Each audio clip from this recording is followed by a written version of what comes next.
Today we're going to briefly go over types of pre-reading skills that can be taught to children.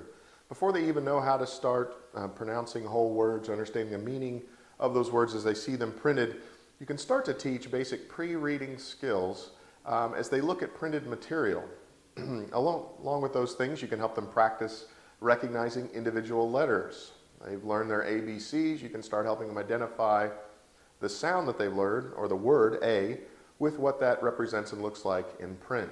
So part of pre-reading skills is then to help the child in identifying individual letters. And then to point out to them that those letters come in units called words. And words can be demarcated or shown to exist separate from each other because there's a blank space left between them. And if they've learned how to count, you can actually help them count the number of letters in a word. 1, 2, 3, 4, 5, and oh, look, there's a blank space. That's the end of that word. And then we skip over to a new word and we count the number of letters in that word. 1, 2, 3, skip space.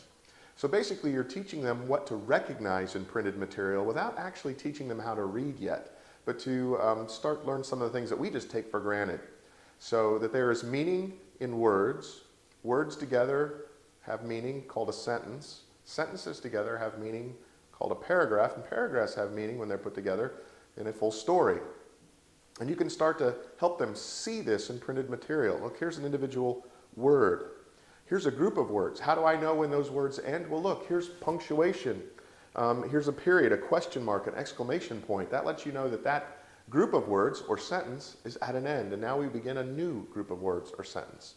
And then you can even show them paragraph structure. Look, all these sentences here are a unit. How can I tell? Well, look, it's separated from that unit and from this unit by a space, a clear line all the way across, and is indented in the first word. And these sorts of things can be taught structurally to those prior to learning how to actually read. And they can actually begin to incorporate this visual information before they even know how to put sounds to letters fully to form words, to form sentences, to understand the meaning. You can teach them the basics of looking at printed material in many different formats. So just basically, if they've learned their ABCs, you can spend time in recognizing individual letters. What letter is that? If they've learned how to count, then you can get them to count the number of letters in a word. The reason you do that is you're practicing, here's where the word ends. Look, there's a blank spot. Count the number of letters there. Then once you've taught them how to recognize a word, you can get them to count the number of words in a sentence because you've said, this is an individual word, individual word, individual word. Here's the period, exclamation point, or question mark at the end, so we know that's the ending point. Let's count the number of words together in this sentence. And so they've learned punctuation, they've learned how to differentiate words because of the space in between them. They've learned how to count individual letters and therefore recognize individual word units. All of these things can be helpful skills to learn prior to learning how to read. Well, this has just been a basic overview then of some pre-reading skills that can be taught to children. If you'd like to learn more about this or related matters, underneath this video you'll find a link. If you'll click on that link, it'll take you to the website that has that information. While you're on that website, you'll find a link to an ebook that's ready for immediate download.